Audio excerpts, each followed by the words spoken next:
someone had made a picture showing off the foretellers in relation to our seven guardians, just a few of them, not all of them. Our speculated seven guardians of light. Now, this picture shows off some weird things because it's kind of like they look like as if they're the characters, our recent characters in recent time for the Kingdom Hearts universe in the past. So it looks like the foretellers is like the Pegasus one is Riku, and the pink one is Kairi, and of course the yellow one is Ventus, and all of those things. And it seems like, it does seem plausible that they could be actually the ancestors of our seven guardians. Or another thing that I also wanted to say as well, before the foretellers fell into darkness, maybe they sent off a piece of themselves due to the fact that, of course, they're foretellers, so they should know exactly what was going to happen to them by the end of the Keyblade War and everything like that. Maybe they sent off a piece of themselves, and it wound up finding its place inside of our seven guardians.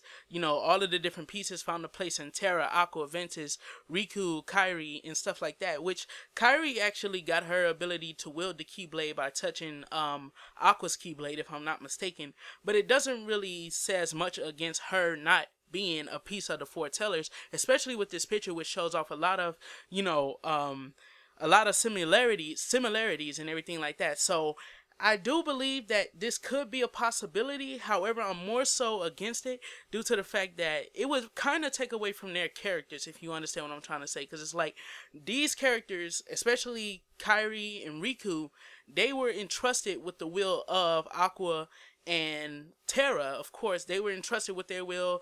They came to them and actually told them, "Oh, we want you." I mean, not we want you, but Terra actually entrusted Riku with the oath of the Keyblade, and Kairi actually accidentally touched the Keyblade. However, she did meet Aqua, who was a Keyblade wielder, which could have impacted her decision to actually decide to get up and do something instead of being a princess like character and everything like that doesn't do anything and always just needs help and everything like that. And it could have just been Aqua showing her how to have a stronger will as a character and everything like that. So it's really helping her character, especially with how Kingdom Hearts games have been going on with the main series titles, to where Kairi always gets snatched up and then Sora always have to come and save her. Or of course Riku and Sora have this little debate on who's gonna save her and stuff like that.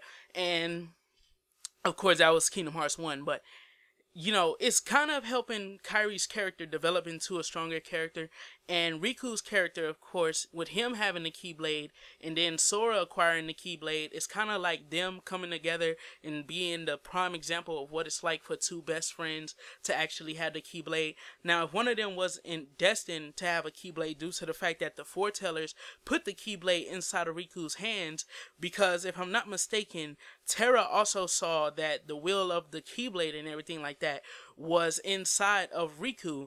And if you remember when Terra first saw Riku, he could sense that he would make a very good Keyblade wielder, and in the future he would probably do bigger, better things than even Terra had done. And now that Sora has the Keyblade, of course, we can concur that it's due to his abilities and everything like that, of the heart and everything, to where he can connect to other characters and they become a piece of him and everything like that, that he has the Keyblade. And if it's kind of like, that's the only reason why they have the Keyblades, our main three characters, Kairi, Riku, and Sora. If the foretellers are the reason why they have the Keyblade, then it would kind of take away from their characters, because it's kind of like they were always going to get the Keyblades anyway. When the story, especially with Birth by Sleep, giving us the insight of the events before our main three characters, we can see that these characters were entrusted the will of their predecessors, I guess you could say, like the predecessing trio and everything like that. They actually entrusted them with that will. However, it kind of would take away from their character, and then again, it would also explain why they're the ones that do all of the things that they're able to do. Of course, like how I said before in another video, how they are able to go on these adventures and come back safely and everything like that, outside of the whole powerful fruit thing. It could also play into that as well, so it kind of could help their character. I just think it depends on how Tetsuya wind up doing this. Now, of course, this is all speculation / a discussion / theory, and it's kind of like, I want to know how you guys feel about it. I like the idea of them being like, the successors of the Foretellers, like maybe they're bloodlined with the Foretellers and everything like that. I think that would be cool, because if the Foretellers fell into darkness as their predecessors, then as successors and stuff like that, they could overcome where the Foretellers actually fell off, and that would actually be pretty cool to me. But once again, it just all falls into how Tetsuya writes it, and how Tetsuya and Tai Yasue, I kind of forgot about Tai, which he's dope as fuck. I like Tai Yasue. You know, it depends on how they come together and actually write it. Now, we do have the speculation that the Foretellers are also the other 13 darknesses that we didn't get to see in Dream Drop Distance, due to the fact that Tetsuya Nomura and Tai Yasue actually said that there's a lot of stuff that we don't know about the Foretellers, and with Xehanort making it seem like, you know, they're the reason for why he's gotten as far as he has, due to the fact that they seem to be in cahoots with him, especially with the trailer, to where it shows off the ominous dude and stuff that I actually made a video on about him being sealed in Xehanort's Keyblade, which makes Xehanort know all of these different things and have all of this knowledge and stuff like that. And with these characters, it seems like they're going to be going a hell of a lot farther into the story of Kingdom Hearts 3, and we could see these characters, of course, the successors fight the predecessors, and if they actually sent off some of their power to actually find these characters in time, as time goes on, then it would make, like, you know, for a better fight, because seeing as the Foretellers had all of these years, all of this knowledge and stuff like that, and were able to fight, you know, I believe they participated in the Keyblade War, if I'm not mistaken, because I do believe they went deceased after the Keyblade War, and having the successors actually go against them, it would be like, you know, the ones that used to stand in the light now stand with the darkness, and the ones that used to be in the darkness, or they were, you know, they had the wool over their eyes and stuff with the darkness and everything like that, now standing in the light. And seeing these two sides clash, we can actually see, you know, exactly how the Foretellers were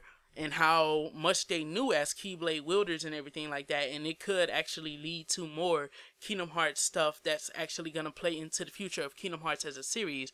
But that's all of my thoughts on this picture. It's a lot to actually be saying about this picture, especially with it just being like, you know, kind of a speculation type video and kind of a speculation picture and everything like that, just showing them off because they have these similarities. It's kind of like, you know, it's kind of too much to be trying to take in and everything like that. So I can understand if some of you guys don't agree with it, but I kind of do like the idea of them being the successors of the Foretellers. Maybe not even kin to them in any way, form, or fashion, but just the successors, period, would kind of be cool. But wouldn't that mean that they would have to become the Foretellers sometime in the future? I don't know. It just depends. So let me know what you guys think in the comment section. This has been your boy Mazia. Don't forget to do a little A-Class gaming and everything